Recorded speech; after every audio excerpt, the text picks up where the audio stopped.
Halo profesional, berjumpa kembali di channel YouTube saya Johnson Alfonso, trainer profesional. Saat ini saya akan sharing yaitu materi training, coaching, and counseling untuk para profesional.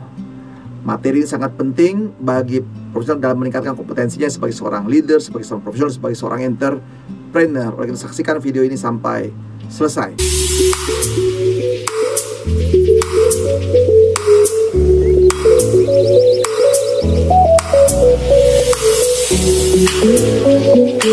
Setiap profesional atau setiap para entrepreneur, salah satunya harus punya kompetensi namanya melakukan pembinaan, melakukan pendidikan kepada anggota timnya. Nah, biasanya disebut namanya teknik coaching and counseling. Nah, ini dia harus dikuasai oleh profesional. Kenapa sih mesti dikuasai? Karena pentingnya dalam rangka pengembangan sumber daya manusia. Dan saya yakin Anda tidak suka sendiri mengerjakan semua segala hal. Maka Anda harus melakukan pendelegasian kepada anggota tim Anda, dan tim Anda harus bisa mengerjakannya supaya Anda bisa mengerjakan hal-hal yang lain. Nah, oleh karena itu juga coaching counseling ini selain untuk pembinaan juga ada banyak nanti fungsi-fungsi yang digunakan coaching counseling. Yang jelas sekarang ini sahabat profesional, dunia terus berubah, dan perubahan ini pilihannya sederhana, yaitu adapt or die. Nah, karena perubahannya cepat, berarti di sini setiap orang harus mampu beradaptasi. Kalau tidak beradaptasi dengan situasi yang baru atau new normal begitu ya, maka dia akan mati sahabat sekalian.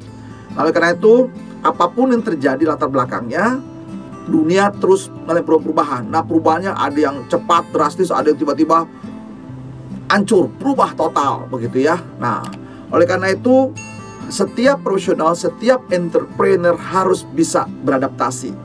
Nah, adaptasinya sederhana sama sekali, mulai dari manusianya.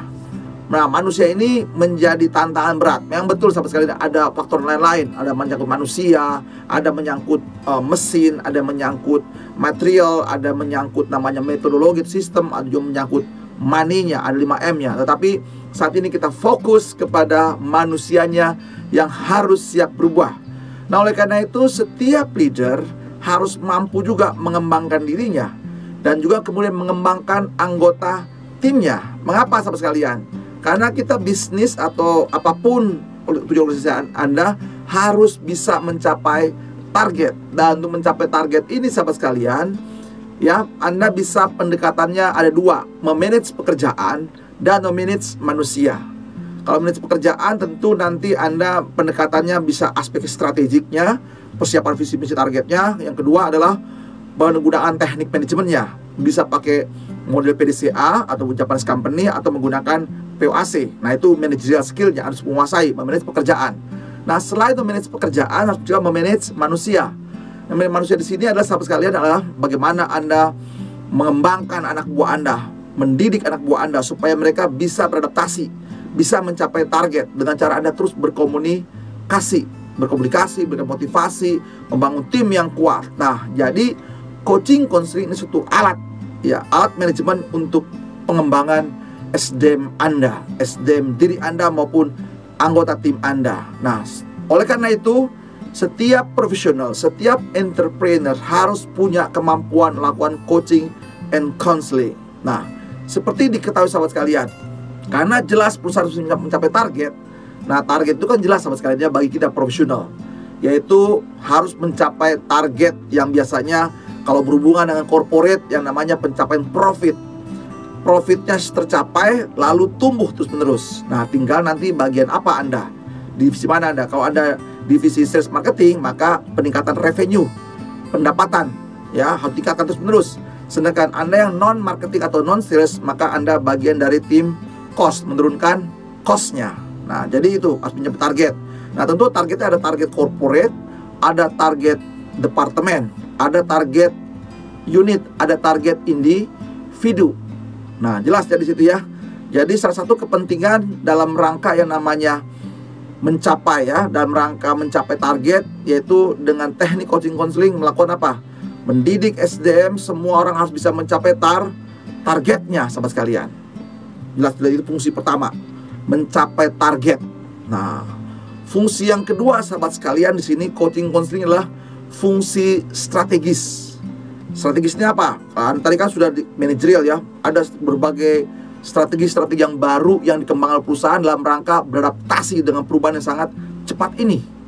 Nah, strategi ini yang ditulis atau didesain oleh para pimpinan harus bisa turun sampai ke level pelaksana di bawah, sampai level operator. Semua pihak harus terlibat di sana. Nah, dalam proses sosialisasi ini, maka salah satu caranya, wadahnya adalah melalui coaching and counseling. Nah, jadi coaching counseling salah satu fungsi yang keduanya adalah dalam rangka apa tadi? Sosialisasi strategi perusahaan harus sampai ke bawah supaya semua orang, semua sudah bisa beradaptasi. Nah, itu kedua. Nah, juga fungsi yang ketiga sahabat sekalian, yaitu dalam rangka yang namanya problem solving sahabat sekalian. Problem solving. Karena masalah terus berkembang banyak, maka dengan meng-coaching, meng-counseling tim Anda, maka problem yang ada bisa cepat terselesaikan. Karena anak buah Anda terus belajar, karena Anda mendidik terus dengan baik. Mereka diperlengkapi kompetensi dengan baik melalui coaching and counseling. Diperlengkapi kompetensinya dan cara-caranya menyelesaikan masalah tersebut. Nah, itu dalam maka jadi ada problem solving. Nah, kalau sudah problemnya terselesaikan, nah harus meningkat lagi. Berarti apa?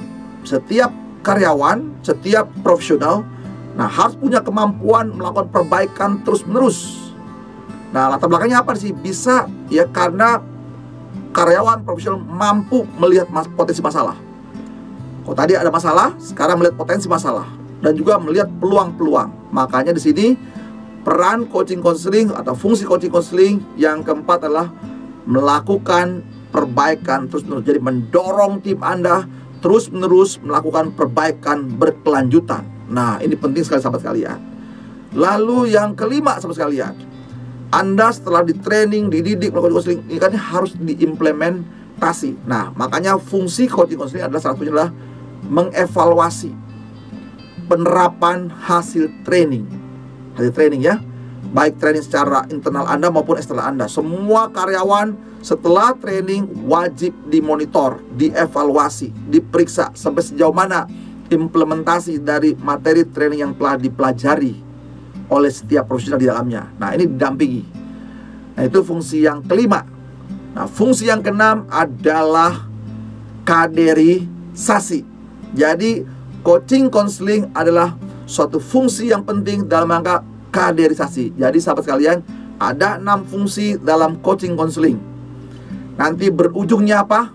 Pencapaian target semuanya, begitu ya sahabat sekalian ya. Jadi ini penting sekali.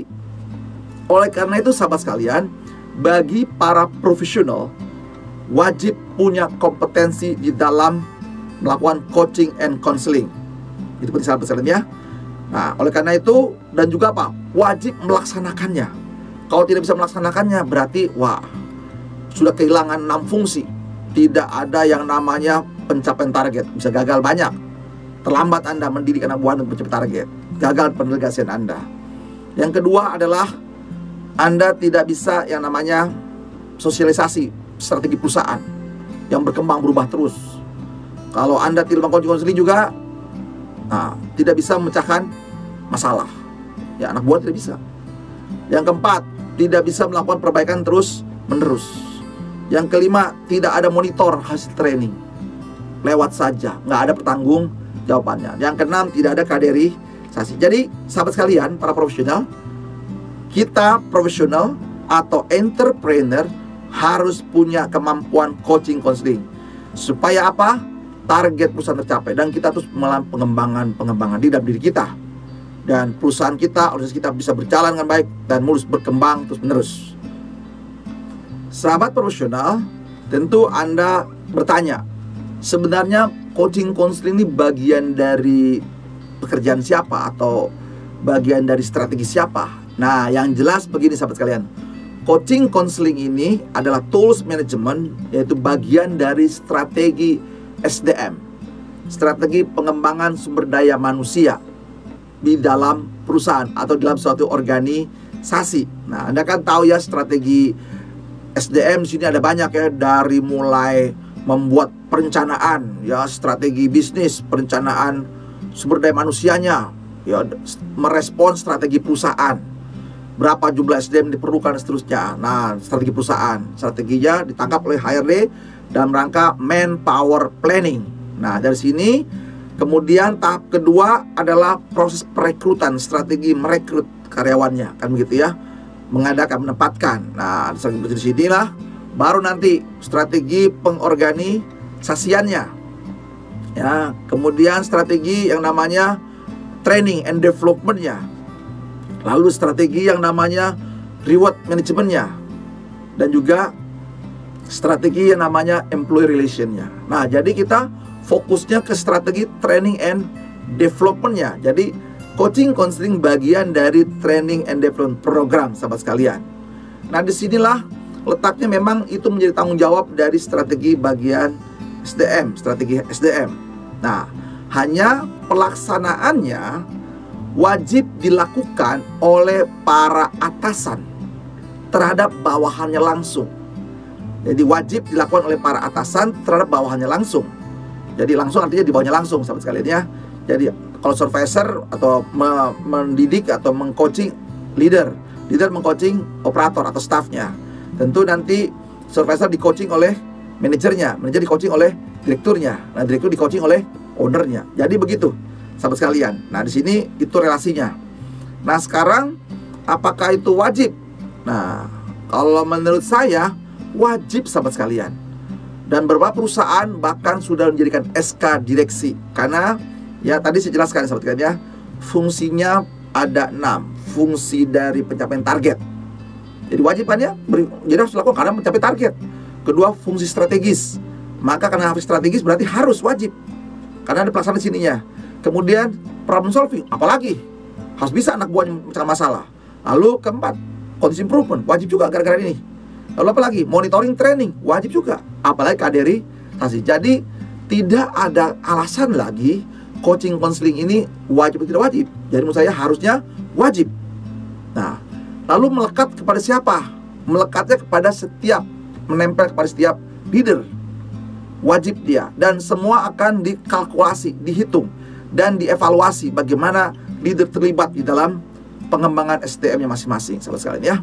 Ada bawahnya seperti itu. Jadi jelas sekali ya bagian training. Memang training ada macam-macam bentuk training yang Anda ketahui, sahabat sekalian ya.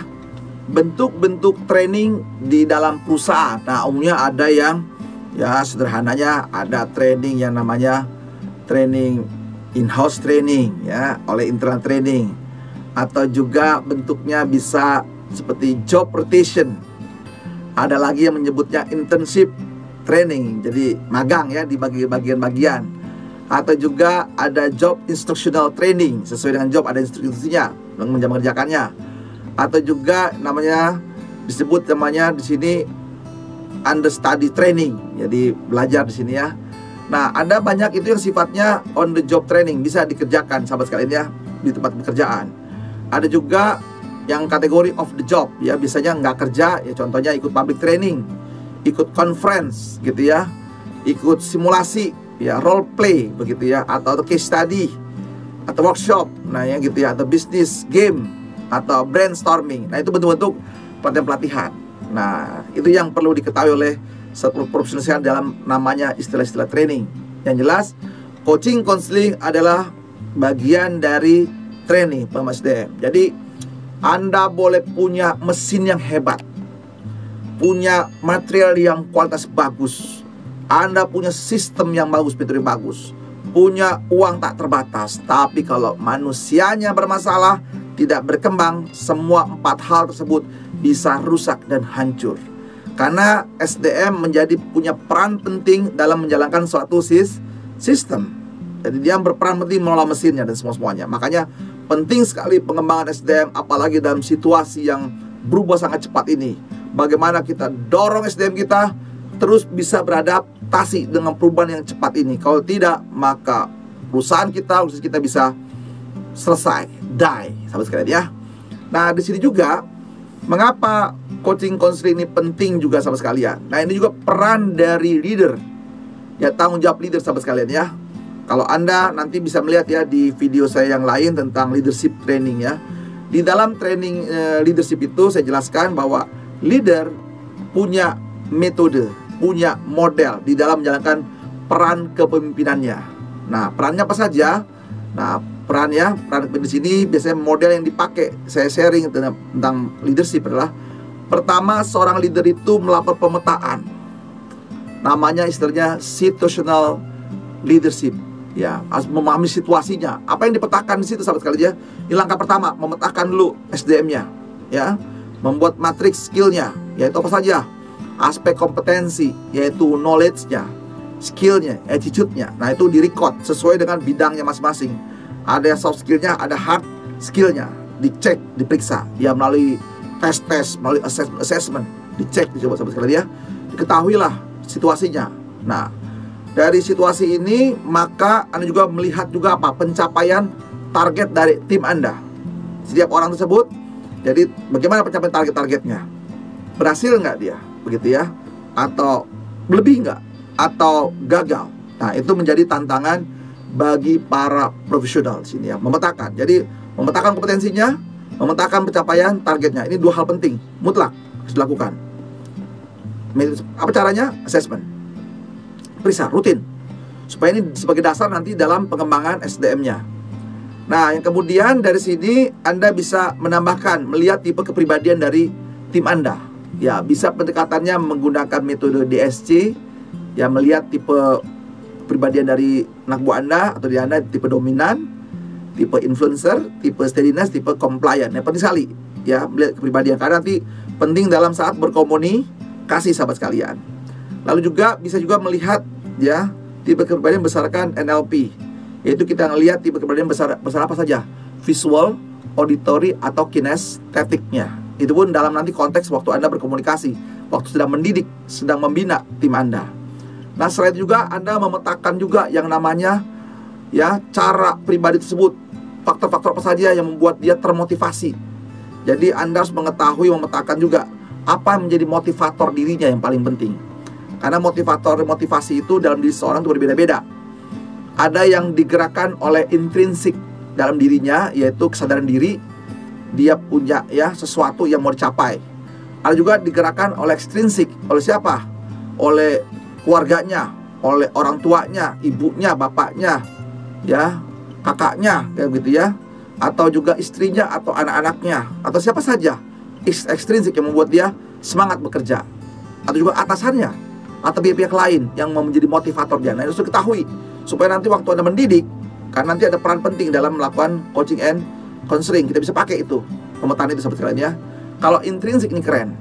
Nah, lalu juga Anda harus memetakan dia apa goalnya hidupnya, secara pribadinya apa goal. Jadi kita mesti tahu apa skenario hidup dari karyawan kita, apa yang dia mau capai, apa dreamnya. Itu harus diketahui, nama goal settingnya. Apa yang mau dicapai dalam tahun ini, tahun depan, tahun berikutnya, 5 tahun ke depan, 10 tahun ke depan. Ini penting banget sama sekali aja. Karena penting banget, kita harus punya tim yang jelas, motivasinya apa dalam berkarya, sahabat sekalian. Nah, ini penting pemetaan.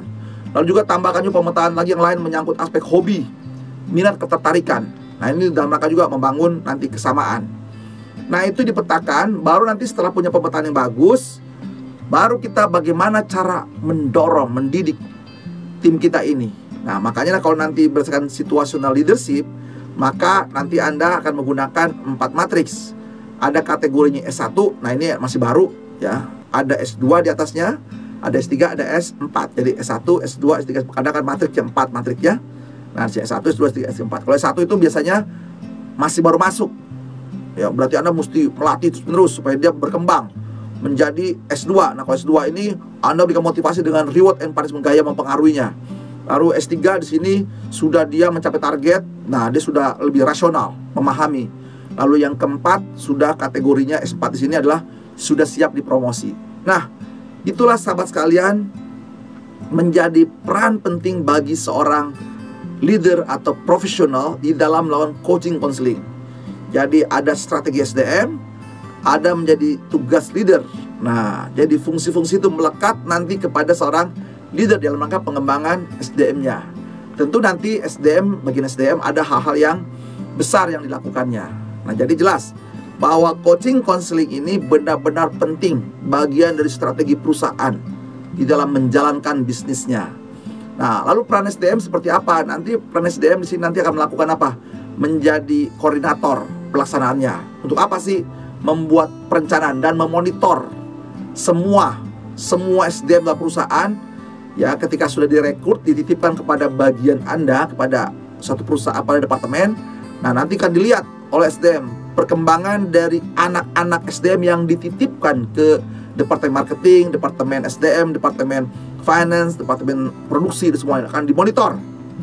Ada nggak pengembangannya? Nanti memang ada hal-hal yang pengembangan umum yang dapat dilakukan oleh bagian SDM. Tetapi secara teknikal, secara teknis dalam keseharian menjadi tanggung jawabnya leader masing-masing. Dan ini harus dimonitor. Jadi pelaksanaan coaching konseling sahabat sekalian menjadi rutin. Nah, kalau dulu, zaman dulu sebelum-sebelumnya ketika orang dipanggil oleh atasan, pasti kan ada masalah, ada problem. Kalau sekarang tidak, dipanggil oleh atasan untuk berkomunikasi dalam rangka coaching and counseling. Dan ingat sahabat sekalian ya, ada 6 fungsi dalam coaching counseling, yaitu fungsi pencapaian target. Anak buah bisa mencapai target. Kalau anak buah gagal, berarti Anda pun leader menjadi gagal juga. Yang kedua adalah sosialisasi strateginya perusahaan. Jadi perusahaan lagi berubah terus, harus sampai pesan itu kepada anak buah Anda. Yang ketiga adalah pemecahan masalah, karena pasti banyak masalah dalam perusahaan. Nah, dididik dia. Yang keempat, perbaikan terus-menerus, continuous improvement. Karena apa? Bisa melihat potensi masalah, bisa melihat peluang-peluang.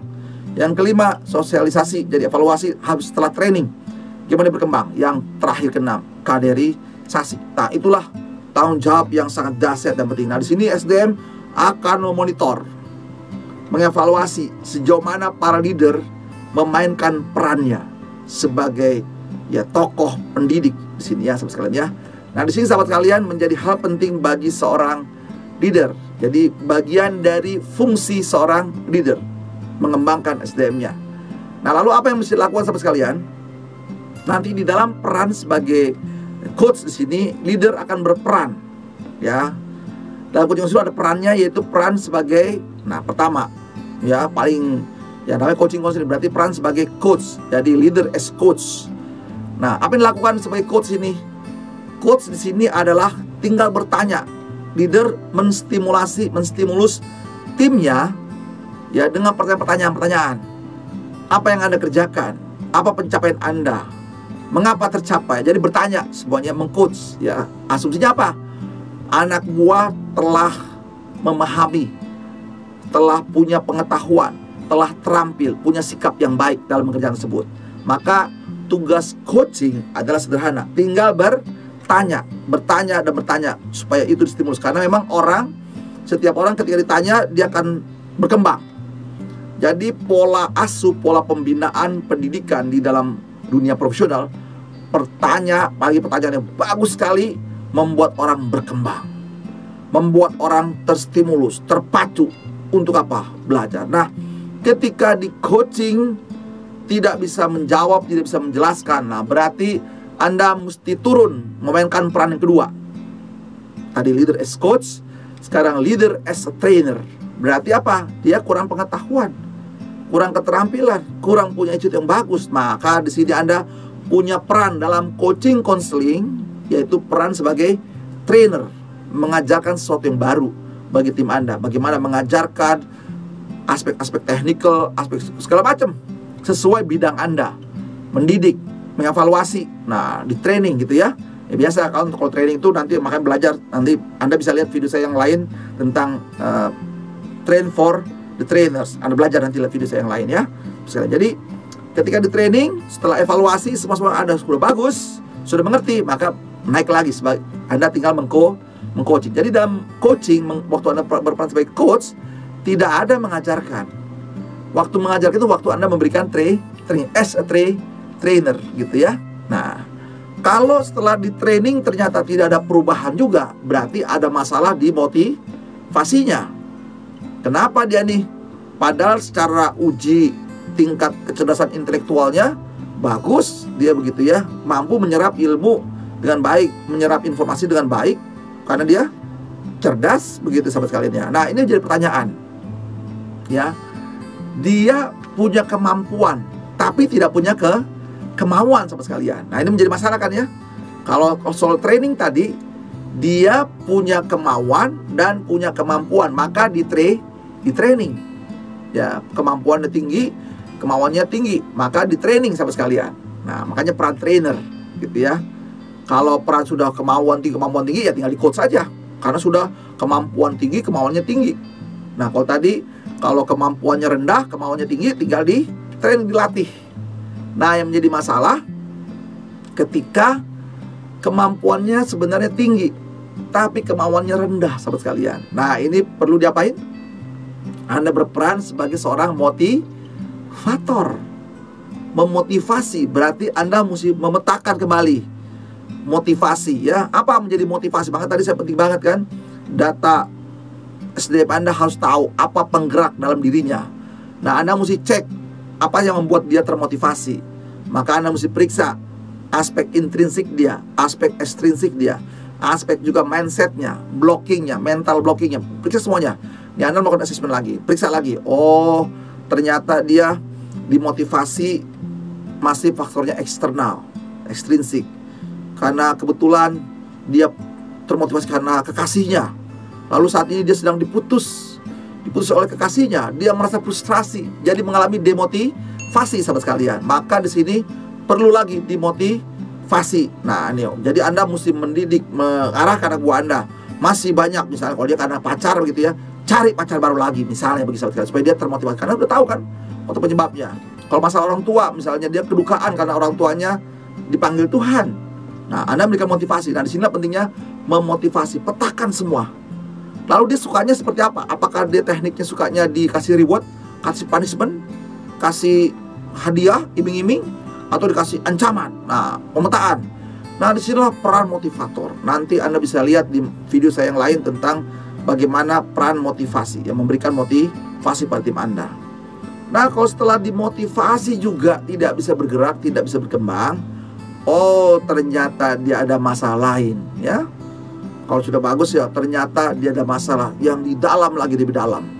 Yaitu masalah di sini adalah pribadi, masalah pribadi.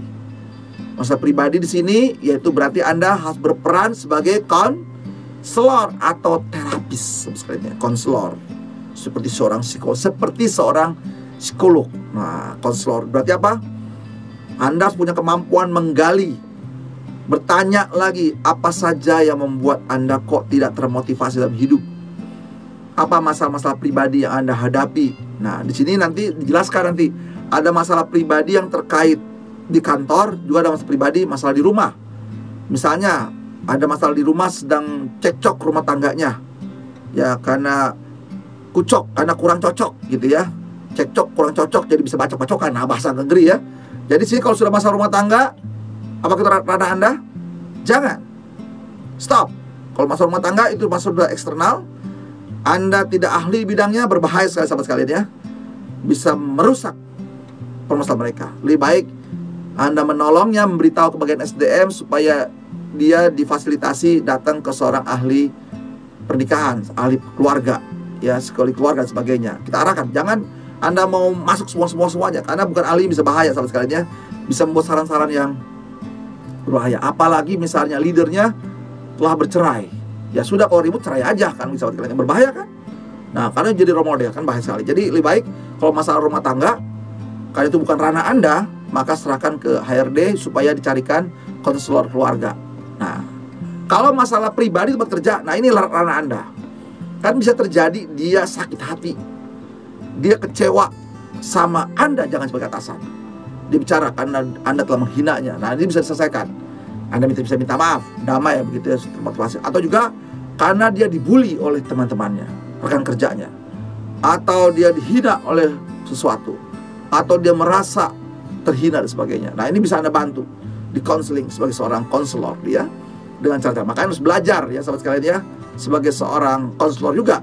Makanya tadi peran sebagai coach, peran sebagai trainer, peran sebagai motivator, peran sebagai konselor. Nah, ini dia. Nah, yang terakhir, kalau sudah di konseling tidak bisa berubah juga, maka Anda peran yang tertinggi di sini sahabat sekalian ya, peran pendamping spiritual.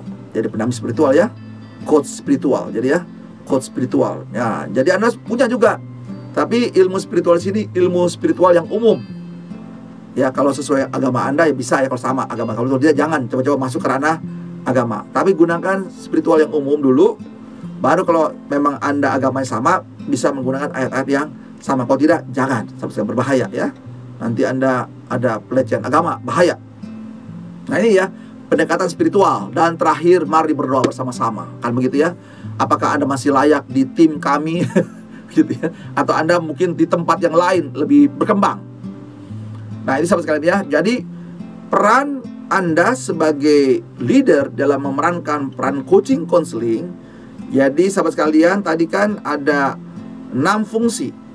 6 fungsi ini Anda dijalankan dengan 6 peran dalam melakukan coaching counseling. Peran sebagai coach. Apa coach? Yaitu asumsinya adalah apa?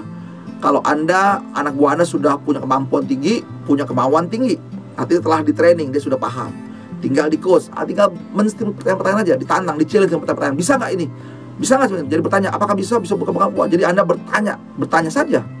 Karena sudah punya bahan, dia tinggal dikeluarkan. Akhirnya punya. Kalau nggak bisa, maka peran kedua Anda sebagai trainer, memberikan dulu pemahaman, pengetahuan. Di sini kalau peran trainer di sini, asumsinya adalah dia punya kemauan, tapi kemampuan masih rendah, perlu dibina gitu ya, ditingkatkan kompetensinya. Nah, kalau sudah bermasalah di dalam ya kemampuan tinggi tapi kemampuannya rendah, nah ini Anda harus berjalan sebagai seorang motivator. Nah, ketika sudah masalah pribadi di sini, yaitu berarti Anda sudah masuk ke ranah yang namanya peran sebagai konselor, menggali masalah pribadi apa, tapi fokusnya adalah masalah pribadi di dalam perusahaan yang berdampak pada dirinya sehingga produktivitasnya menurun. Ya, masalah antar pertemanan, dengan atasan, dengan rekan kerja dan segala macam, itu bisa diselesaikan. Dan terakhir, kalau sudah tidak bisa semuanya, ya sahabat sekalian ya, kita gunakan peran tertinggi, yaitu peran sebagai tokoh spiritual bagi anak buah kita, mendidik, mendoakan dan seterusnya sebetulnya. Nah, ini sahabat sekalian, betapa pentingnya coaching counseling di dalam peran sebagai seorang leader, sebagai seorang profesional. Oleh karena itu sahabat sekalian, kompetensi yang dibutuhkan sangat luas bagi seorang yang akan menjalankan coaching counseling dalam perusahaan. Apa saja? Yang pertama, karena aspeknya pengetahuan, keterampilan, kompetensi, berarti apa? Ya, Anda menguasai bidang pekerjaan tersebut. Jangan coba-coba Anda meng-coaching technical begitu Anda tidak menguasai. Jadi Anda kuasai bidang pekerjaan tersebut. Itu mutlak, nggak ada kompromi sama sekalian. Kuasai. Kalau nggak, ya Anda belajar dulu ya. Nah, yang kedua adalah Anda menguasai ilmu komunikasi. Ya, makanya nanti Anda bisa lihat di video saya tentang communication skill-nya, bisa belajar ya, ilmu komunikasi. Ya, cara berbicara, menyampaikan pesannya, cara Anda memfeedbacknya dan seterusnya, bisa. Nanti ya, bagaimana Anda berkomunikasi, keterampilan komunikasi. Yang ketiga, Anda punya kemampuan problem solving, pecah masalah dan juga pengambil keputusan. Kenapa penting? Karena kan ini bantu mencari masalah SDM Anda. Itu ya, problem solving di sini. Jadi jelas, siap punya kemampuan problem solvingnya. Lalu yang keempat di sini, Anda punya juga kemampuan memahami manusia. Ya, sedikit-sedikit lah sebagai seorang seperti psikolog, ya, bukan psikolog, kan psikolog kuliah kan gitu ya, kuliah 4 tahun, kuliah 6 tahun, ambil profesi dan sebagainya. Tapi Anda bisa berperan sebagai seorang psikolog. Berarti apa? Mesti belajar mengenali tipe kepribadian manusia. Nggak sulit kok gitu ya. Yang sederhana saja Anda pakai supaya tahu tipe anak buah Anda nih, tipe dominan, influence, compliance, steadiness, bisa mengenalinya.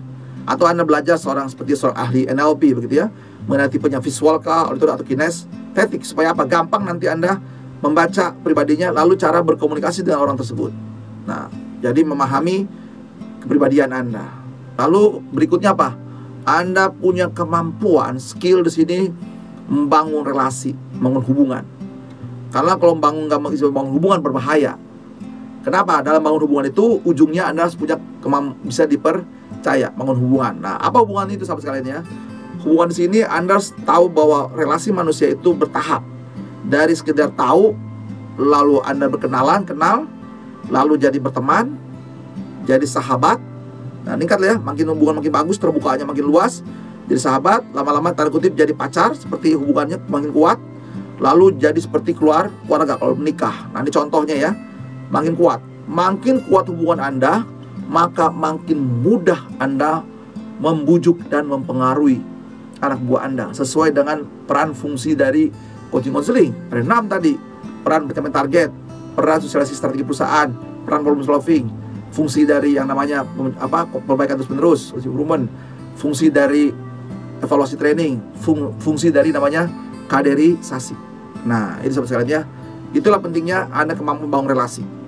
Kenali, jadi bisa diterima, Anda bisa dipercaya, sama Anda bisa dikembangkan. Nah, juga kemampuan Anda memanage waktu Anda, tim Anda, dan semuanya. Lalu juga Anda punya kecerdasan ya. Apa kecerdasannya di sini? Kecerdasan pertama ya intelektual. Harus punya kecerdasan emosional.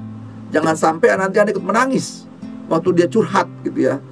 Emosional, harus punya namanya empati misalnya gitu ya.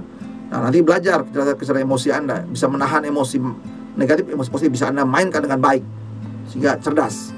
Lalu juga punya kecerdasan namanya adversity, ketahanan menghadapi penderitaan, kesulitan.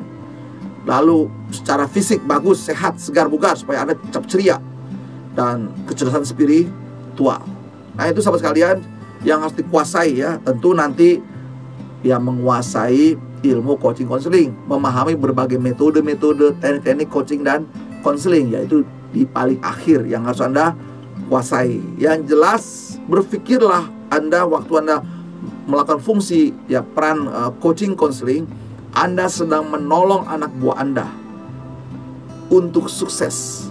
Ketika Anda sudah berhasil menolong anak buah Anda, maka diri Anda pun sebagai leader pun menjadi tertolong. Jadi akhirnya apa? Tolong menolong coaching counselingnya. Nah, disinilah Tuhan senang sekali melihat buat manusia saling tolong menolong. Sahabat profesional, nah ini yang harus Anda ketahui juga, situasi seperti apa diperlukan coaching. Kan tadi kan kalau technical, apa saja sih contoh-contohnya yang perlu diketahui. Misalnya situasi yang pertama dalam orientasi namanya karyawan baru, udah pasti bahkan coaching di sini ya diperlukan. Atau yang mengajarkan skillnya, keterampilan, itu pasti ya, ada perlu keterampilan. Kemudian lalu dalam rangka mencapai prestasi kerja, mencapai target, nah udah melakukan ya. Atau menentukan prioritas pekerjaan, strategi pekerjaan ya, juga menjadi dasar kita melakukan coaching kan, melakukan coaching. Lalu juga adanya perubahan sasaran perusahaan, ada perubahan, ada perbedaan-perbedaan, ada masalah-masalah di situ ya. Nah, di sini bisa dilakukan coaching juga begitu ya. Atau juga pelaksanaan tindakan follow up-nya, follow up, ya follow up tindakan supaya dia bisa begitu ya. Lalu ketidaktepatan tindak karyawan, kesalahan ya, kesalahan dalam melakukan tindakan di sini perlu dilakukan. Nah, aspek ke technical skill-nya. Jadi harus memberikan evaluasi. Nah, memberikan evaluasi prestasi pekerjaan seperti apa. Lalu penyesuaian untuk menerima penugas-penugas khusus, peningkatan rasa percaya diri kan begitu ya. Nah, di sini sahabat sekalian, jadi intinya ke aspek pekerjaan technical skill-nya. Karena kan mengerti proses pekerjaan, ya mengenai SOP-nya ya, mengenai syarat-syarat dilakukan, tahap-tahapannya itu harus jelas semuanya dan bisa. Karena nanti kan coaching itu kalau dia tidak bisa mencapai target, pasti aspek utama diperiksa adalah technical skill-nya. Lalu kenapa dia tidak bisa tercapai? Kan itu ujungnya kan pencapaian target, itu ke technical skill-nya. Nanti baru dicek, baru terakhir bicara tentang kepribadiannya, kan sobat kalian ya. Jadi cara teknik itu dilatih menerus dan ini harus di-assess dengan baik. Jadi assessment coaching, berikan feedback, berikan evaluasi sebenarnya. Berikan, oke, kamu skornya di sini. Nah, nanti kan pemetaannya bisa skematis skill ya. Apakah anak buah masih D1 itu anak baru, lalu dia meningkat sekarang. Jadi setelah dievaluasi, Anda berikan bisa nilainya S2 sudah tinggi dia. Nah, ini masa kerjanya udah lebih dari 2 tahun. Atau dia sudah di S3 ini sudah rasional, sudah berkembang dia. Atau S4 dia tinggal nunggu promosi jabatan. Nah, itu dia coaching aspek technical skill-nya. Nah, ini harus diperiksa sahabat sekalian. Kalau tadi Anda sudah memahami situasi coaching, sekarang situasi yang melatar belakang kenapa Anda mesti counseling. Nah, intinya kan masalah pribadi di tempat kerja. Jadi ada masalah pribadi yang dapat mempengaruhi kinerjanya, produktivitasnya, kualitas pekerjaannya, jadi masalah pribadi di sini. Atau yang juga menyangkut tidak melakukan perasaan komitmen yang dilakukan, atau merasa memiliki kemampuan dan bakat yang sangat hebat ya, kita menggali masalah pribadi dia. Apa sih potensi diri, minatnya ya, kita harus menggali. Atau mengalami kegagalannya dalam mengerjakan sesuatu. Nah, Anda bisa memberikan counseling, kenapa gagal dalam melakukan sesuatu gitu ya. Kegagalannya harus dihadapi. Lalu juga penyesuaian terhadap sasaran karir pribadinya. Jadi masalah pribadi, karir pribadinya kan kadang seperti itu, dia belum tercapai, dia bertanya kepada perusahaan, kenapa sih belum karirnya. Nah, ini masalah karir pribadi, karena setiap orang punya goal. Nah, itu ada gap-gap biasanya ditangani masalah pribadinya. Atau juga masalah terhadap ya, orang ini sangat perfeksionis tapi tidak bisa memenuhi jadwal yang ditetapkan. Dia ingin sempurna ya, karena menyangkut tipe kepribadian ya. Tiba-tiba komplain kan ingin sempurna tapi jadwal terlambat. Nah, ini perlu di counseling karena menyangkut tipe kepribadiannya, harus diajarkan atau di-sharingkan, di counseling di sini sahabat sekalian. Atau dia kondisinya merasa tidak nyaman dan tidak bertengkar rasa, tidak peduli pasar orang lain, ya, tidak menghormati, tidak menghargai orang lain, tidak menghormati rekan kerjanya, tidak menghormati bawahnya, atau tidak menghormati atasannya, tidak ada empati di sahabat sekalian ya. Nah, ini perlu ya. Lalu juga seseorang ini ya perlu dikonseling ketika dia selalu menyalahkan orang lain terus-menerus. Dia tidak pernah melihat dirinya, tidak melakukan evaluasi dirinya. Nah, ini biasanya nanti dibantu dengan teknik Johari Window begitu ya. Bagaimana dia melihat orang lain dan melihat dirinya, kan begitu ya. Kan Johari Window kan begitu ya. Kalau orang bisa melihat dirinya, orang lain bisa melihat dirinya, juga diri bisa melihat dirinya, bidang terbuka. Tapi juga ada bidang yang namanya dirinya tidak bisa dilihat tapi orang lain bisa melihat. Ini namanya blind spotnya dia, kan begitu ya, yang nggak bisa dilihat dia, tapi orang lain bisa melihat tapi dirinya tidak bisa lihat. Nah, padahal kesalahan banyak gitu ya. Ada lagi bidang dia bisa melihat tapi orang lain tidak bisa melihat. Nah, itu bidang suatu ya, dia bisa merasakan bidang rahasianya dia. Terus juga ada bidang kondisi orang tidak bisa melihat, orang dirinya itu tidak bisa melihat. Nah, ini Johari Window ya. Jadi dilihat sama sekalian menyalahi orang lain. Lalu juga merasa berbeda di antara yang lainnya, yang selalu menghindar dari pekerjaan yang beratnya gitu, selalu menghindar gitu ya. Terjadi perubahan organisasi, mau terjadi PHK. Sekarang banyak banget PHK ya. Ngeri juga sama sekalian, ngeri banget. Nah, waktu persiapan mau PHK atau mau karyawan, maka perlu dikomunikasikan secara pribadi, di counseling apa yang mesti disiapkan. Di sini karena perubahan organisasi. Atau tahap berikutnya dipromosikan. Nah, tapi tidak merasa yakin dengan kemampuannya, dipromosikan juga perlu di counseling sama sekalian ya. Nah, setelah di coaching, counseling. Kemudian juga mengalami hambatan karir dan tidak mendapatkan kesempatan berkembang dia, dan dia merasa frustrasi karirnya gitu ya. Atau seseorang juga sedang menghadapi stres atau jenuh mengerjakan hal berulang-ulang, terlalu banyak tanggung jawab. Nah, ini stres, jenuh, yaitu menjadi bahan kita untuk melakukan counseling sama sekalian ya. Menghindar dari tugas dan tanggung jawabnya, wah gitu ya. Nah, ini juga ada kecewa dengan atasannya, kecewa dengan tugas kerjanya, konflik dengan rekan kerja, dengan siapa saja. Nah, ini dia. Atau juga masalah hutang-hutang pribadi. Nah, itu perlu dikonseling sama sekalian ya, akibat dampak. Atau juga memang ada masalah dari rumah dibawa ke kantor. Nah, ini yang mesti diajarkan sikap profesionalnya. Jadi kepribadian profesional seperti apa. Kan bisa terjadi seperti masalah di rumah dibawa sampai ke kantor. Dia bisa mengalami fisik dirinya. Akibatnya dia bisa tiba-tiba marah, tiba-tiba diam, tiba-tiba seperti itu. Nah, ini perlu di counseling. Jadi sahabat sekalian, situasi-situasi ini diperlukan. Karena tadi kan saya jelaskan bahwa peran Anda dalam coaching itu ada ya, peran sebagai coach. Coach itu tinggal bertanya saja. Lalu peran coach ini di bawahnya ketika ditanya tidak bisa jawab, maka Anda wajib melakukan training. Maka Anda berperan sebagai leader, sebagai seorang trainer. Ketika sudah di training tidak bisa berkembang juga, maka perlu dimotivasi. Karena memang dia tidak mau begitu ya, maka perlu dimotivasi. Caranya, kalau sudah di coaching, di training, dimotivasi sudah tidak juga berhasil juga, berarti perlu di counseling masalah pribadi-pribadinya. Kalau sudah di coaching, di training, di motivasi, di counseling juga tidak mempan, terpaksa terakhir pendekatan spiritual sahabat sekalian. Nah, itu ya. Jadi tanda-tandanya bisa Anda perhatikan baik-baik. Ya, orang ini perlu diapakan? Perlu di coach, perlu di training, perlu dimotivasi, perlu di counseling, perlu di pendekatan spiritual. Nah, inilah hal-hal yang perlu dan wajib diketahui bagi para leader yang sedang menjalankan, memerankan coaching counseling. Saat ini berarti Anda harus juga mengenali yang namanya coaching counseling model yang harus Anda kuasai. Nah, secara prinsip semuanya mirip dan sama, tinggal istilah-istilahnya siapa aja yang menerbitkan atau siapa yang menulis sama sekalian ya. Nanti Anda boleh memilih bebas sama sekalian ya. Jadi coaching model itu ada berbagai macam. Yang penting kan tadi intinya mendidik, mengembangkan. Nah, ada 4 model yang saya tawarkan. Nanti juga ada model yang lain. Nah, ini biasa dipakai, yaitu model namanya model coaching counseling yang namanya model ideal. Ideal ini dikembangkan oleh Andrea Cummins, dan dia proses lihat ya, sahabat sekalian. Nanti kita lihat mirip semua dengan lain-lain. Dan di sini pertama adalah tahapan namanya introduction. Di tahapan introduction itu ada biasa lah, ketemu, basa-basi, cerita-cerita biasa ya. Untuk ice breaking ada introductionnya. Nah, di sini juga sudah menceritakan juga. Setelah basa-basi menceritakan lalu latar belakang pertemuan dan mengapa dia mesti bertemu dengan Anda untuk melakukan coaching counseling, latar belakangnya ya, jelas ya. Setelah cerita kenapa Anda dipanggil. Ingat tadi coaching counseling latar belakangnya tadi ada 6 ya fungsi ya mesti dilakukan ya. Nah, itu dia interaksi basa-basi, ketemu, sudah dijelaskan kenapa Anda dipanggil. Dia. Tahap kedua adalah determine the goal ya. Jadi apa yang mau dicapai nih? Dijelaskan, jadi dikomunikasikan di sini apa yang mau dicapai dari pertemuan ini. Ya, kalau tadi ada dasarnya masalah, berarti menyelesaikan masalah. Kalau ada temuan potensi masalah, berarti memberikan improvement. Kalau dalam sosialisasi, ya sampaikan sedang bersosialisasi goalnya.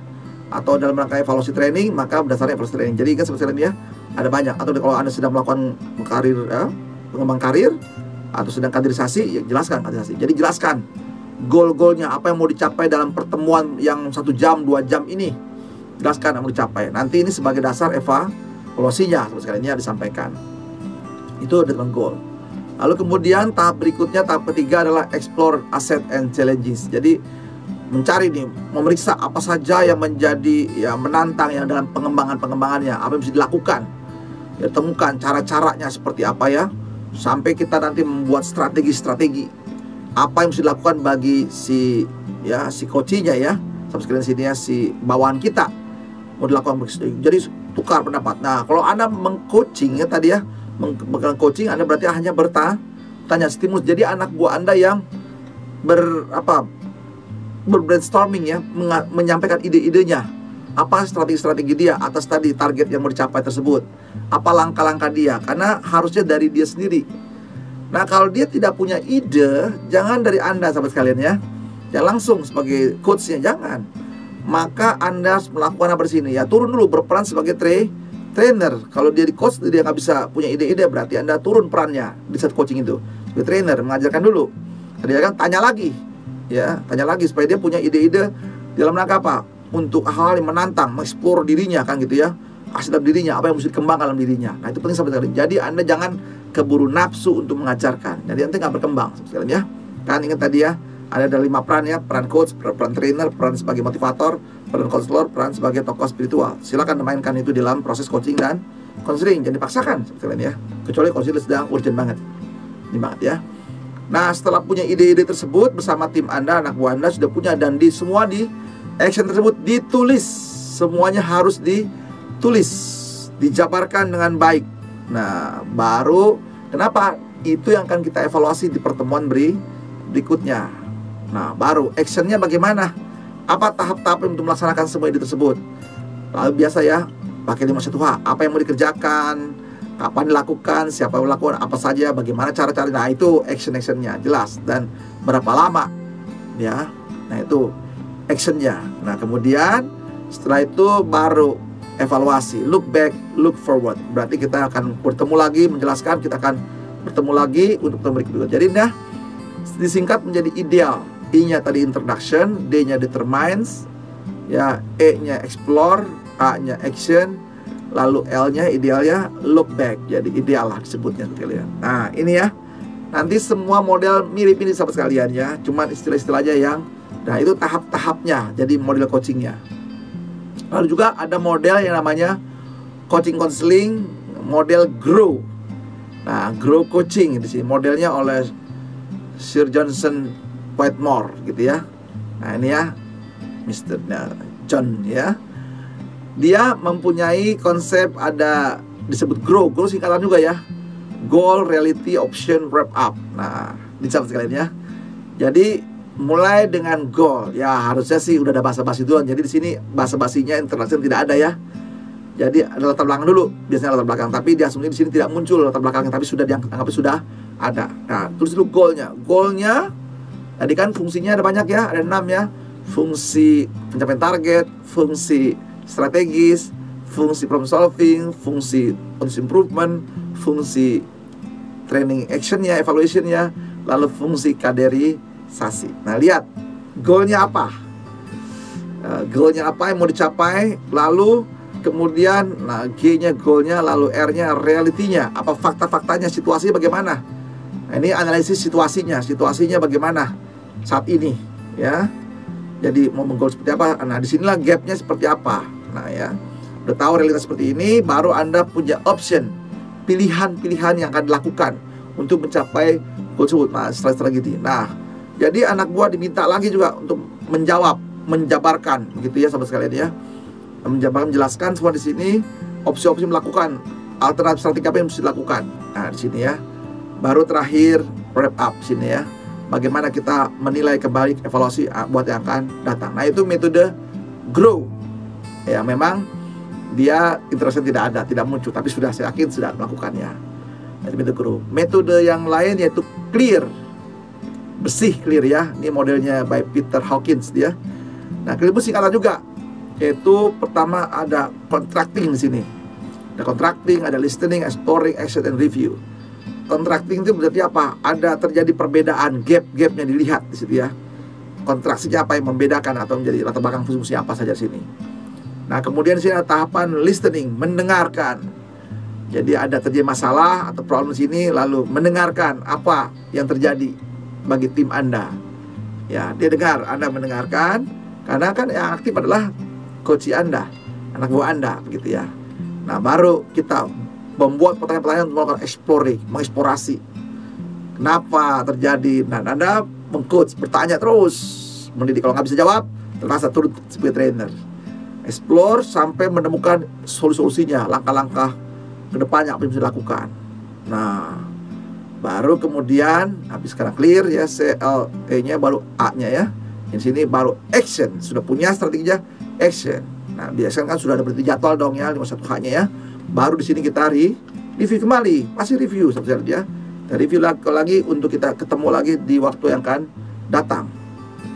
Nah, juga ada metode yang namanya Oscar. Nah, Oscar ini dikembangkan oleh Paul J. Jackson dan Mark McCarthy ya.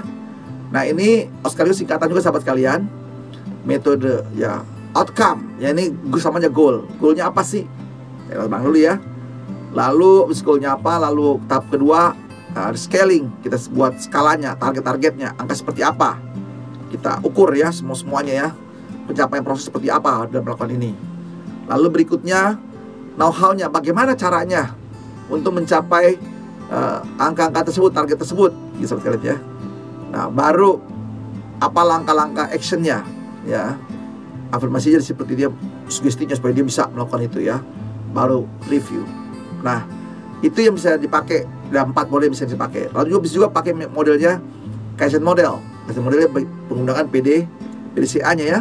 Sekalian jadi punya idenya, membuat perencanaan dari 8 langkah 7 alatnya. Nah, di sini di coaching, jadi pengembangan. Jadi intinya sahabat sekalian, coaching itu dari mulai jadi ada objeknya, ada tujuannya, ada langkah-langkah aksinya, juga ada evaluasinya. Itu aja sederhana sahabat sekalian. Nanti tinggal tahap-tahap seperti apa, itu silakan dimodifikasi kebutuhan. Nah, intinya apa? Pengembangan. Dan juga yang kedua apa? Prinsipnya, idenya muncul dari bawahan Anda. Sekalipun Anda tahu, jangan terburu nafsu Anda langsung mengajarkan. Jangan cepat-cepat mencekokkan sesuatu yang Anda ketahui. Biarlah anak buah Anda berkembang, bertumbuh. Kalau tidak berarti ya belajar dulu, training lagi. Nah, itu coaching model. Kalau secara counseling, ya biasa kalau counseling kan tadi kan ada masalah pribadi di sini. Ya menyangkut apa saja, menyangkut persiapannya, apa membangun rapot kesamaan ya, supaya Anda dipercaya, karena kan masalah pribadi. Dia mau terbuka dengan Anda. Lalu cek masalahnya apa sih, masalahnya muncul seperti apa. Anda jelas kalau Anda tahu begitu ya. Lalu Anda mesti eksplorasi dari masalah yang terjadi pada tim Anda di sini ya. Kemudian memberikan informasi apa yang terjadi. Nah, memberikan masukan pada tim Anda kan ya. yang coachingnya, dan lebih menggali juga bukan masalah, dia menemukan juga, lalu membuat keputusan, langkah-langkah kita bantu dia membuat keputusan, actionnya, lalu rencana actionnya kapan, lalu implementasinya, dan kembali ke evaluasi. Jadi sama sekalian ya. Yang penting ada langkah-langkah pertemuan, ada ide masalahnya, ada punya objektifnya, lalu ada solusi yang dilakukan, ada rencana tindakannya, dan ada rencana evaluasinya sahabat sekalian. Nah itulah coaching model. Jadi Anda nggak usah takut nanti model-model apa saja, boleh. Yang penting jangan lari dari inti permasalahannya. Nah biasanya selalu model apapun juga dimulai dengan basa-basi. Ini penting ya. Baru sampaikan idenya, apa yang mau dicapai, dan seperti itu. Lalu juga di akhirnya selalu memberikan motivasi karena peran sebagai trainer. Semoga Anda sukses menggunakan berbagai model dari coaching konseling. Tahapan pelaksanaan coaching dan konseling. Nah ini ada tahapan persiapan yang harus dilakukan bagi para profesional melakukan coaching konseling. Pertama, perencanaan. Perencanaan berarti penentuan waktu, frekuensi, tergantung aturannya. Ada beberapa perusahaan coaching konseling karena tadi ada 6 fungsi yang harus dilakukan, kan banyak ya. Nah itu bisa dilakukan misalnya seminggu sekali atau sebulan sekali, tergantung kebutuhan. Karena ingat sahabat sekalian ya, waktu Anda membuat coaching konseling di sini karena ada evaluasinya. Nah kebanyakan jadi istilahnya begini, coaching konseling sebagai rapot ya, setiap periode waktu tertentu. Kalau biasanya kan rapot kita mengukur kinerja itu sekali setahun, kan terlambat sekalinya, dinilai buruk setelah setahun. Nah jadi bisa juga sebagai rapot mingguan, rapot bulanan, tergantung sekalinya.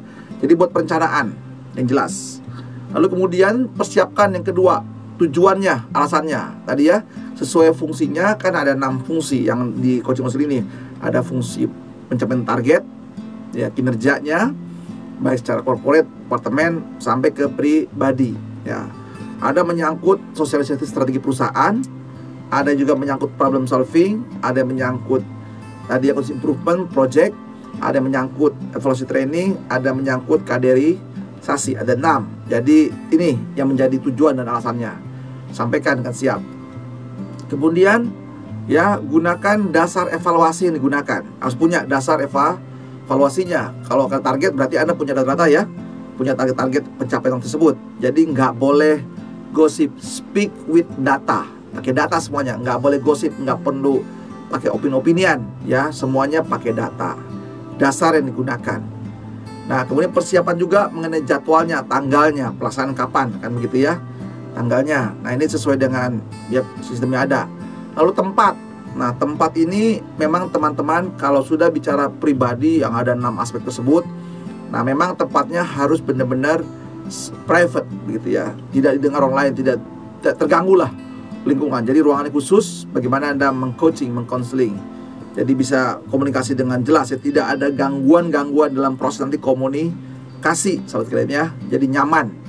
Dan disepakati juga seperti handphone juga disepakati supaya tidak berbunyi ya. Semuanya ya 1 jam, 2 jam targetnya harus benar-benar full coaching konseling. Dari tempatnya usahakan yang nyaman, yang bisa komunikasinya jelas, tetap dengan jelas, semua jelas. Dan juga bisa menulis karena semuanya serba ditulis sahabat sekalian ya. Semuanya terdokumentasi dengan baik. Nah itu sahabat sekalian ya, tempatnya juga disiapkan khusus kalau ada. Pokoknya tempatnya dia bisa lah komunikasi sendiri dan tidak terdengar oleh yang lain. Nah juga tadi tidak boleh ada gangguan-gangguan apapun juga ya. Lalu semuanya semua diserba dicatat, diadministrasikan dengan baik. Nah itulah tahapan coaching konseling. Lalu kemudian di sini apa yang harus dilakukan secara prinsip sahabat sekalian dalam komunikasinya adalah ada keterbukaan dan saling menghargai dan saling percaya. Jadi di sini katakan bahwa ini semuanya rahasia, hanya di tangan atasan sahabat sekalian ya. Nah di sini lalu sudah sikap Anda adalah mau menolong gitu, memahami orang lain, dan Anda berempati di sini. Ingat ya, Anda menolong tim Anda, anak buah Anda, untuk akhirnya menolong diri Anda sendiri. Nah, saya prinsip di sini. Nah, supaya efektif juga terjadi dialog. Jadi bukan monolog, tapi dialog. Justru kita hanya coaching ini menstimulasi dengan pertanyaan-pertanyaan supaya dia mengeluarkan ide-idenya dalam mencari solusi yang ada. Nah, kemudian fokus kepada tujuan yang terkait tadi ya dengan kinerja Anda.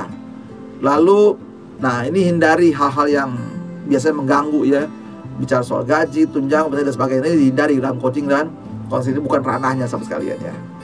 Nah juga dengan konsep seperti ini sahabat sekalian, maka Anda akan bisa efektif dalam melakukan counseling. Dan juga ada hal-hal pedoman dalam coaching di sini. Jadi bangun dulu suasana yang menyenangkan. Jadi ada ice breaking. Jadi ada penerimaan di sini ya, ada hospitality-nya. Lalu tahapan berikutnya menjelaskan maksud tujuannya, mengapa pertemuan ini kan begitu ya. Semuanya gunakan pertanyaan terbuka supaya dia berkembang. Jadi bukan jawabannya tidak gitu ya. Terbuka supaya mencari ide. Nah, sampaikan saja kinerja yang harus diperhatikan baik-baik di sini ya. Hindari Anda sebagai coach mendominasi, karena Anda hanya menstimulus supaya idenya mereka ketemu dan dia belajar. Jangan mendikte gitu ya. Sampaikan manfaat karyawan, kepercayaannya di sini ya, bagus ya. Perhatikan empati di sini ya, empati Anda, dan tunjukkan bahwa Anda peduli karena Anda dan percaya sungguh-sungguh. Lalu berikan dukungan mental ya, supaya dia siap untuk berkembang dan berubah. Dan sepakati hal-hal yang disetujui, action plan-nya kan seperti itu ya. Nah, buat jadwal pertemuan berikutnya. Nah, ini hal-hal yang sederhana yang mesti Anda lakukan supaya efektif pertemuan coaching dan konselingnya. Sahabat profesi sekalian, dalam melakukan coaching konseling, nah ini saya akan berikan ada general skills yang harus dikuasai juga begitu ya. Ada namanya, ada tahapan attending, ada tahapan acknowledging, ada probing, ada reflecting di sini, kemudian ada indicating, aspeknya ada self disclosure-nya, ada immediacy-nya, ada summarizing, ada key record-nya. Nah, mulai pertama yaitu attending. Di sini bagaimana sikap Anda?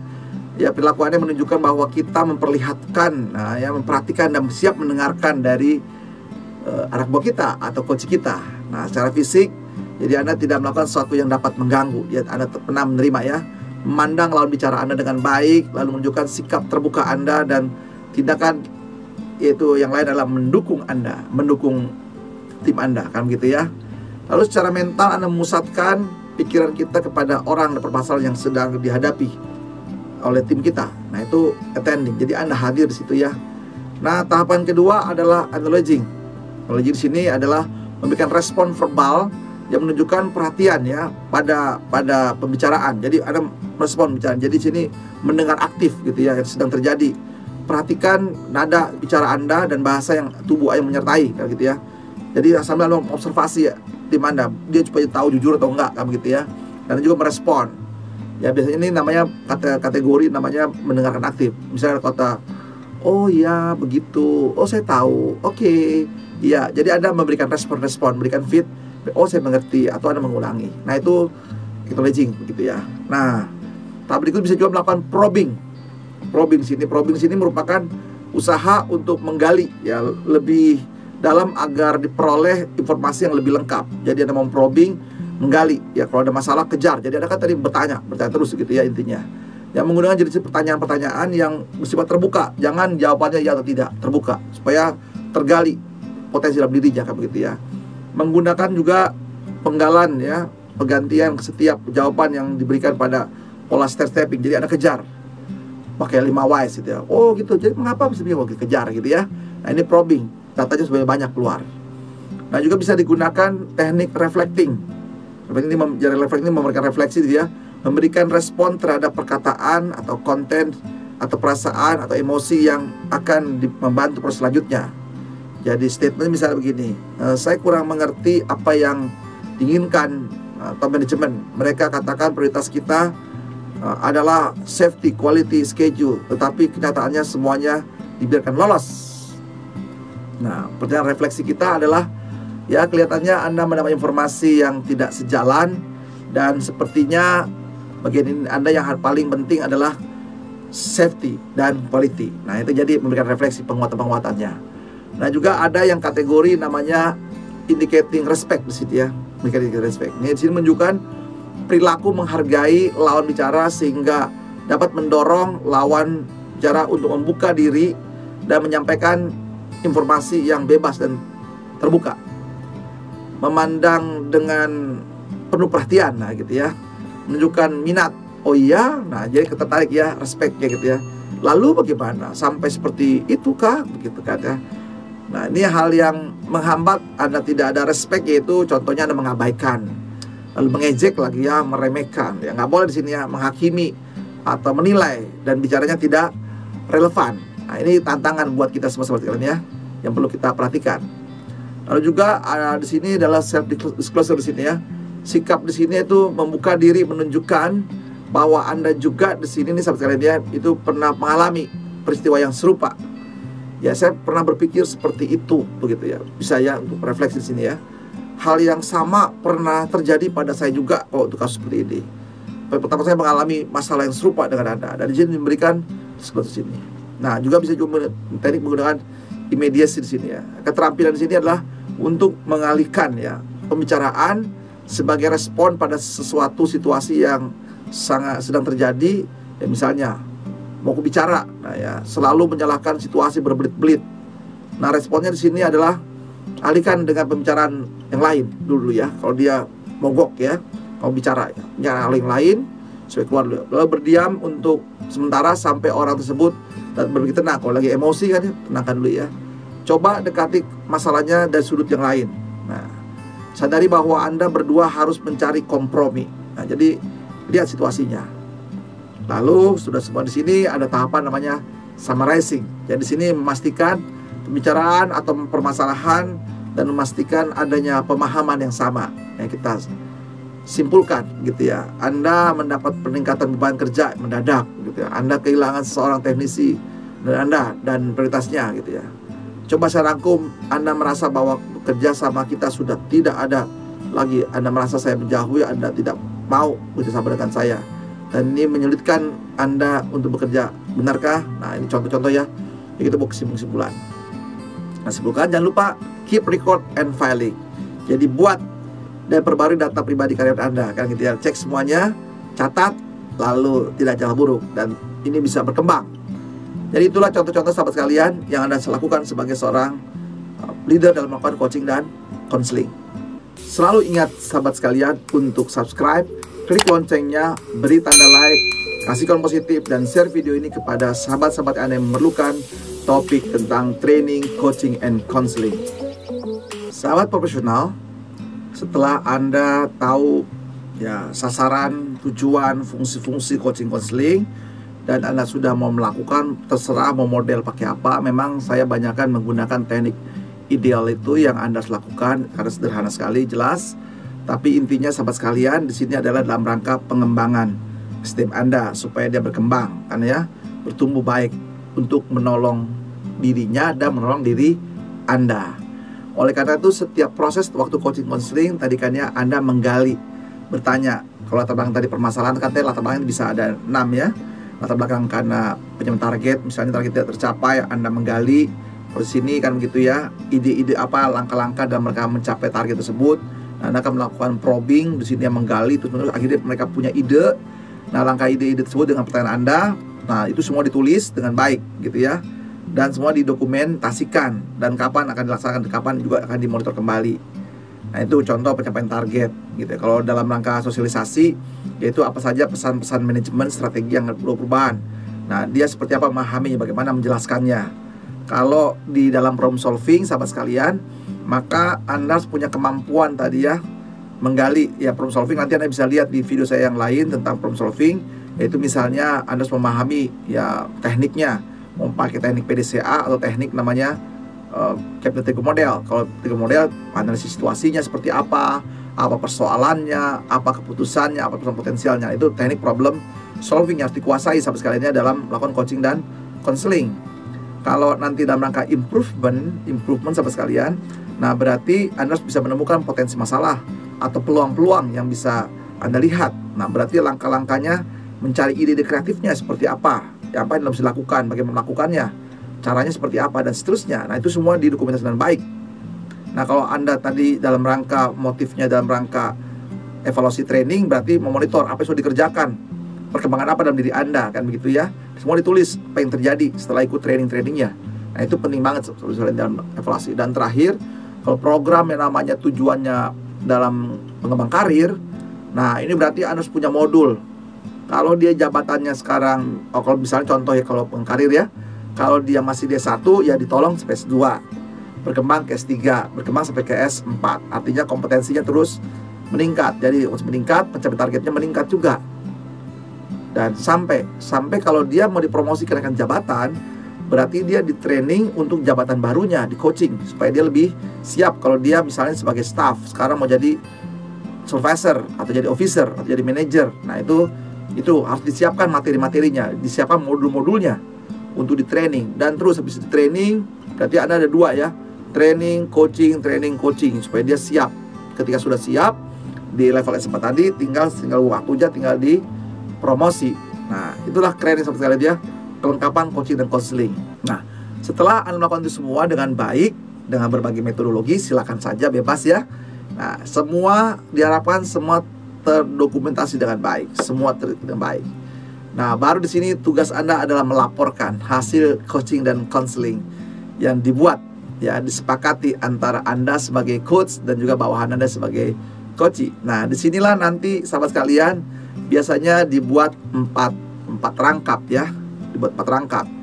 Semua dicatat semua baik-baik di situ dengan baik. Nah, yang menerima siapa? Ya, atasan langsung, coachnya, dan juga diterima oleh karyawannya sebagai bukti dokumen pembinaannya, ya, coaching konselingnya.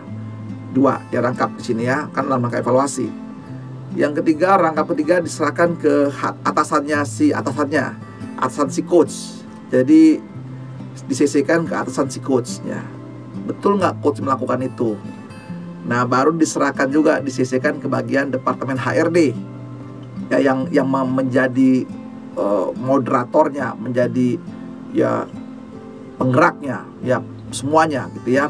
Karena kan bagian dari strategi S, dan minimal 4 sampai sekarang ya, yang menerima dari proses coaching konseling.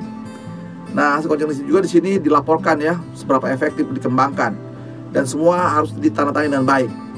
Nah, sebagai saran juga di sini untuk melakukan feedback ya kepada coaching ya, kepada coach dan pada atasannya. Jadi benar-benar coaching konseling ini sangat efektif berdasarkan baik. Jadi sekali lagi tidak ada alasan sebenarnya sahabat sekalian untuk Anda tidak melakukan coaching konseling kepada bawahan Anda. Atau ketika Anda sebagai seorang entrepreneur juga tidak ada alasan mendidik anak buah Anda. Sekali lagi, kalau Anda tidak mengembangkan anak buah Anda, yang rugi diri Anda sendiri. Tapi kalau Anda mengembangkan anak buah Anda, menolong anak buah Anda, maka Anda pun akan tertolong dalam pengembangan segala-galanya sahabat sekalian. Nah, jadi sahabat sekalian, dijadikan peraturan atau tidak, ya sistem atau tidak oleh perusahaan Anda, mari kita mengembangkan diri kita dan mengembangkan bawahan kita. Mari kita saling menolong dengan metode coaching dan konseling. Semoga Anda sukses dalam karir Anda sebagai profesional, banyak menolong orang lain, banyak karir Anda luar biasa. Kalau Anda sebagai entrepreneur, maka perusahaan Anda lebih sukses, jauh lebih baik lagi. God bless you.